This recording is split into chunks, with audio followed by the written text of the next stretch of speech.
Hello friends, स्वागत है आप सभी का अपने चैनल एग्जाम वॉरियर्स क्लासेस में।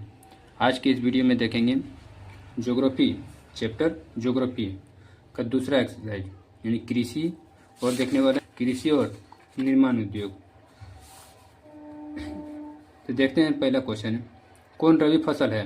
कौन रबी फसल है? चावल खरीफ फसल है, कपास भी खरीफ फसल है, मोटे अनाज भी खरीफ फसल है। तो चना रबी फसल आता है। तो रबी फसल के अंतर्गत आता है चना आता है, गेहूँ आता है। इधर किस फसल को उजला सोना कहते हैं? किस फसल को उजला सोना कहते हैं? तो किस फसल को उजला सोना कहते हैं? तो कपास को। और सुनहरा रेशा कहते हैं जूट को। किस फसल को सुनहरा रेशा कहते हैं? सुनहरा रेशा किसे कहते हैं? तो जूट को। सुनहरा रेशा किसे कहते हैं? जूट को। और उजला सोना किसे कहते हैं? कपास को। कौन उस कृषि प्रणाली को दर्शाता है जिसमें एक ही फसल लंबे चौड़े क्षेत्र में उगाई जाती है? तो रोपण कृषि।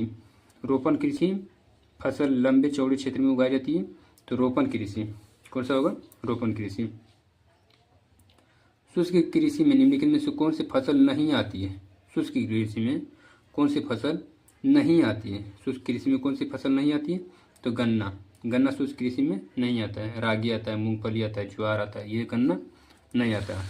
आगे कौन सा राज्य भारत में चाय का सबसे बड़ा उत्पादक है? कौन सा राज्य भारत में चाय का सबसे बड़ा उत्पादक है? असम। चाय का प्रथम यानी दुनिया में प्रथम स्थान है चीन का। भारत का दुनिया में कि ये सेकेंड नंबर पर है। चावल की खेती प्रमुख रूप से होती है। चावल की खेती प्रमुख रूप से जलोढ़ मिट्टी में होता है, और गेहूं की भी प्रमुख रूप से होता है जलोढ़ मिट्टी और दोमट मिट्टी में यही होता है। चाय के उत्पादन में विश्व में भारत का कौन सा स्थान है? तो दूसरा स्थान है। प्रथम स्थान चाइना के बोले तो। रबी की फसल पैदा होती है। रबी की फसल कब पैदा होता है? जाड़े में, वर्षा में, गर्मी में, या इन सभी मौसम में? तो जाड़े में होता है। रबी की फसल पैदा होता है जाड़े के मौसम में, और धान की फसल गर्मी में ही होता है। जूट किस जलवायु का पौधा है? जूट किस जलवायु का पौधा है? जूट किस जलवायु का पौधा है? तो जूट हो जाएगा कि मेरा उष्ण और आर्द्र जलवायु में। उष्ण और आर्द्र जलवायु का पौधा है। अरेबिका किस फसल की उत्तम किस्म है? अरेबिका कहवा कॉफ़ी का उत्तम किस्म है। अरेबिका किस फसल का उत्तम है? तो कॉफ़ी का है अरेबिका। संसार के चावल उत्पादक देश में भारत का स्थान कौन सा है? संसार में चावल उत्पादन में भारत का स्थान दूसरा है। प्रथम स्थान चाइना का है। गेहूं के उत्पादन में भी भारत का स्थान दूसरा है, और प्रथम स्थान चीन का है। और चावल के उत्पादन में भारत में प्रथम राज्य कौन सा है? तो पश्चिम बंगाल में है। भारत में कौन सा राज्य सबसे अधिक गेहूं के उत्पादन करता है? तो उत्तर प्रदेश करता है, लेकिन प्रति हेक्टेयर के मामले में पंजाब करता है। गेहूं उत्पादन में विश्व में भारत का कौन सा स्थान है? तो दूसरा स्थान है। पहला स्थान चीन के बता भी के थे। भारत का सबसे बड़ा जूट उत्पादक राज्य कौन सा है? तो सबसे बड़ा जूट उत्पादक राज्य है पश्चिम बंगाल, और दूसरा सबसे बड़ा जूट उत्पादक राज्य बिहार। बिहार है। और बिहार में सबसे ज़्यादा जूट उत्पादक किस जिला करते हैं? तो पूर्णिया। किसे खरीफ फसल कहते हैं? किसे खरीफ फसल कहते हैं? तो चावल को खरीफ फसल कहते हैं। मटर, सरसों, गेहूँ ये सब रबी फसल के अंतर्गत आता है। चावल किस प्रकार की जलवायु का पौधा है? चावल किस प्रकार के जलवायु का पौधा है? उष्ण और शुष्क है। उष्ण और शुष्क है। उष्ण और शुष्क है। चावल है एक खरीफ फसल है। चावल एक कैसा फसल है? खरीफ फसल है। चावल कैसा फसल है? खरीफ फसल है। आगे क्वेश्चन है काली मिट्टी उपयुक्त है। काली मिट्टी कपास के लिए है। काली मिट्टी कपास के लिए है। दाल किस पौष्टिक अंश है का स्रोत है? तो प्रोटीन का स्रोत है। निम्नलिखित में से कौन सी रबी फसल है? निम्नलिखित में कौन रबी फसल है? तो रबी फसल होगा गेहूँ। प्रोटीन है। कौन रबी फसल है? तो गेहूँ है। रबी की फसल किन महीनों में बोई जाती है? अक्टूबर नवंबर में बोई जाती है। मार्च अप्रैल में काट लिया जाता है। और खरीफ फसल में यानी धान जून जुलाई में बोया जाता है, और अक्टूबर नवंबर में काट लिया जाता है। आगे कौन व्यापारिक फसलें नहीं है? कौन व्यापारिक फसलें नहीं है? गन्ना है, जूट भी है, तंबाकू भी है, लेकिन गेहूँ व्यापारिक फसलें नहीं हैं। कौन रोपण फसल का अंतर्गत नहीं आता है? कौन रोपण फसल के अंतर्गत नहीं आता है? रबड़ है, गन्ना है, चाय भी है, लेकिन गेहूँ नहीं आता है रोपण फसल के अंतर्गत। आगे क्वेश्चन है भारत के प्रमुख खाद्यान्न फसल कौन सा है? भारत के प्रमुख खाद्यान्न फसल कौन सा है? तो धान। धान प्रमुख खाद्यान्न फसल है, लेकिन गेहूँ दूसरे नंबर पर है। भारत का द्वितीय खाद्यान्न फसल गेहूँ है, अब पहला हो गया धान। आगे क्वेश्चन है कौन खरीफ फसल है? कौन खरीफ फसल है? तो खरीफ फसल आ जाएगा कपास, कपास खरीफ फसल है। मटर, चना, गेहूँ ये सभी रबी फसल में आता है।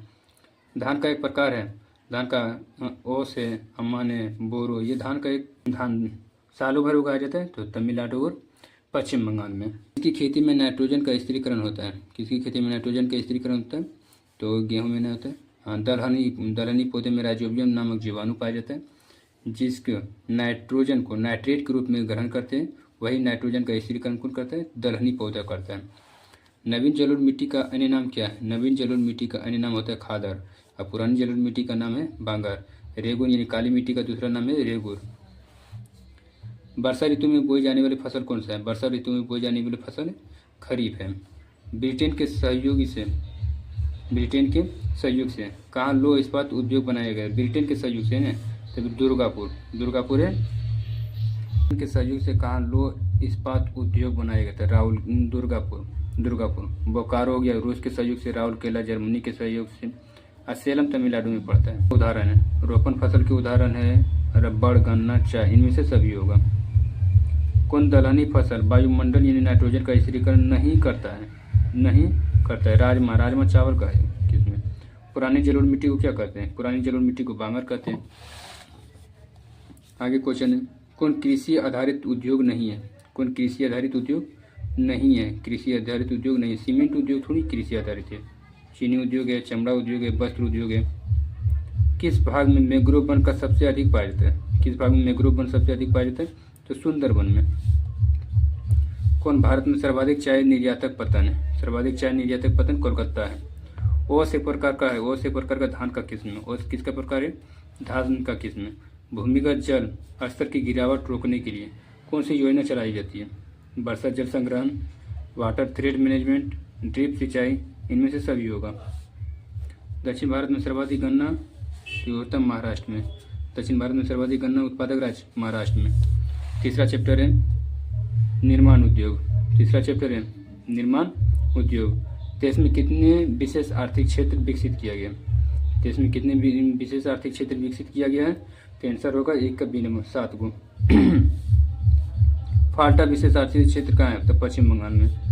फाल्टा विशेष आर्थिक क्षेत्र कहाँ है? तो पश्चिम बंगाल में। प्रादीपतन किस राज्य में स्थित है? उड़ीसा में, केरल में, उड़ीसा में होगा। कौन सा बंदरगाह पश्चिमी तट पर स्थित है? कौन सा बंदरगाह पश्चिमी तट पर स्थित है? पारादीप हो गया उड़ीसा में, हो गया चेन्नई, हो गया कि तमिलनाडु में, विशाखापट्टनम आंध्र प्रदेश में, कांडला होगा, कांडला गुजरात में पड़ता है। औद्योगिक अवस्थिति का कारक नहीं है। औद्योगिक अवस्थिति का कारक नहीं है। बाजार, जनसंख्या, पूंजी, ऊर्जा। औद्योगिक अवस्था का कारण नहीं होता, जनसंख्या नहीं होता। जनसंख्या नहीं है। आगे क्वेश्चन है, भारत में सबसे पहले स्थापित लौह इस्पात कौन सा है? टाटा आयरन एंड लौह इस्पात कंपनी 1907 में स्थापित हुआ था। 1907 में स्थापित हुआ था। पहली आधुनिक स्थापित की गई थी क्योंकि पहली मुंबई का पतन है। हाँ, मुंबई भी एक पतन है, ठीक है। मुंबई कपास उत्पादन के निकट, हाँ ये भी सही है। मुंबई में पूंजी उपलब्ध थी, हाँ ये भी सही सभी है। पहली आधुनिक सूती मिल की मुंबई में स्थापित 1854 ईस्वी में हुआ था कागजी डाबर के द्वारा। तो कृषि पर आधारित नहीं है। कौन सा उद्योग कृषि पर आधारित नहीं है? सूती वस्त्र है। सीमेंट नहीं होगा, सीमेंट नहीं है। आगे क्वेश्चन है, हुगली किस औद्योगिक प्रदेश का केंद्र है? हुगली किस औद्योगिक केंद्र का है? कोलकाता, रिसड़ा, कोलकाता, कोन्नागिरी, कोलकाता, मेदिनीपुर। आंसर होगा कोलकाता, रिसड़ा। कौन सा उद्योग सार्वजनिक क्षेत्र के अंतर्गत आता है? सार्वजनिक क्षेत्र के अंतर्गत आता है। जे टाटा लौह एवं इस्पात, बोकारो लौह इस्पात और रेमंड कृत्रिम वस्त्र उद्योग। तो आंसर होगा सी नंबर। कौन सा उद्योग सार्वजनिक क्षेत्र के अंतर्गत आता है? बोकारो लौह इस्पात उद्योग। कौन उपभोक्ता उद्योग है? उपभोक्ता। तो चीनी उद्योग एक उपभोक्ता उद्योग है। कौन सा छोटे पैमाने का उद्योग है? तो खिलौना उद्योग। चीनी उद्योग बड़े, कागज उद्योग भी बड़े हुए, विद्युत उपकरण बड़े हुए, खिलौना उद्योग। भोपाल त्रासदी में किस गैस का रिसाव हुआ था? तो मिसाइल आइसोसाइनाइड गैस का रिसाव हुआ था। मिथाइल भोपाल गैस त्रासदी जो कि मध्य प्रदेश में भोपाल गैस त्रासदी हुआ था 3 दिसंबर 1984 ईस्वी में हुआ था। इसमें कौन सा गैस का रिसाव हुआ था? तो मिथाइल आइसोसाइनाइड। कंपनी कौन था? यूनियन कार्बाइड कंपनी था। यूनियन कार्बाइड कंपनी था। कौन सा उद्योग दूरभाषा, कंप्यूटर आदि संयंत्र से निर्मित किया जाता है? इलेक्ट्रॉनिक उद्योग में दूरभाषा, कंप्यूटर, इलेक्ट्रॉनिक उद्योग है।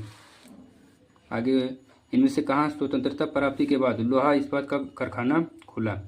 इनमें कहाँ स्वतंत्रता प्राप्ति के बाद लोहा इस्पात का कारखाना खुला था? तो जमशेदपुर में। जमशेदपुर में। कौन कौन उद्योग चूना पत्थर के कच्चे माल है? कौन सा उद्योग चूना पत्थर का कच्चे माल है? तो सीमेंट। नेपा नगर प्रसिद्ध है। नेपा नगर अखबारी कागज के लिए प्रसिद्ध है। मध्य प्रदेश में नेपा नगर पड़ता है।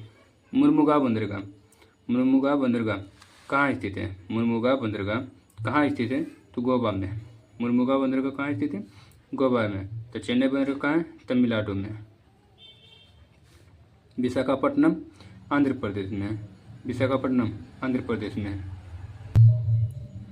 न्यू मंगलोर बंदरगाह कहाँ है? तो कर्नाटक में। न्यू मंगलोर बंदरगाह कर्नाटक में। अब मुर्मुगांव बंदरगाह कहाँ है? गोवा में। कांडला विशेष आर्थिक क्षेत्र कहाँ स्थित है? कांडला विशेष आर्थिक क्षेत्र गुजरात में स्थित है। कांडला विशेष आर्थिक क्षेत्र कहाँ स्थित है? गुजरात में। राउरकेला इस्पात संयंत्र की स्थापना किस देश ने सहायता किया था? राउरकेला जर्मनी की सहायता से किया था। राउरकेला जर्मनी की सहायता से। बोकारो स्टील प्लांट रूस की सहायता से। रूस की सहायता से। और कि लोहा एवं इस्पात कंपनी कहाँ स्थापित किया गया था? भारतीय लोहा एवं इस्पात कंपनी कहाँ स्थापित किया गया था? बर्नपुर में। बर्नपुर में। आगे एन्नोर बंदरगाह। एन्नोर बंदरगाह कहाँ स्थित है? एन्नोर बंदरगाह है तमिलनाडु में। एन्नोर बंदरगाह कहाँ स्थित है? तमिलनाडु में। भारत में प्रथम सूती वस्त्र उद्योग कहाँ स्थापित किया गया था? प्रथम सूती वस्त्र उद्योग कलकत्ता में स्थापित किया गया था, जो कि असफल रहा। इन प्रथम सफलतम सूती वस्त्र उद्योग मुंबई में 1854 ईस्वी में स्थापित किया गया था। बोकारो स्टील प्लांट किस पंचवर्षीय योजना में बना था? बोकारो स्टील प्लांट किस पंचवर्षीय योजना में तो बना था? तो तीसरी पंचवर्षीय योजना में। बोकारो स्टील प्लांट 1964 ईस्वी में तीसरी पंचवर्षीय योजना में बना था। अधिकांश लौह इस्पात केंद्र भारत के किस क्षेत्र में स्थित है? छोटा नागपुर के पठार में अवस्थित है। छोटा नागपुर के पठार में अवस्थित है। कौन सूती वस्त्र उत्पादन में अग्रणी है? कौन सूती वस्त्र उत्पादन में अग्रणी है? सूती वस्त्र उत्पादन में अग्रणी तो मुंबई होगा। सूती वस्त्र उत्पादन में अग्रणी कौन सा है? तो मुंबई में। आपको वीडियो कैसा लगा है कमेंट करके बताइएगा और कितना आंसर सही हुआ है इसका भी कुछ जवाब दीजिएगा। धन्यवाद वीडियो देखने के लिए।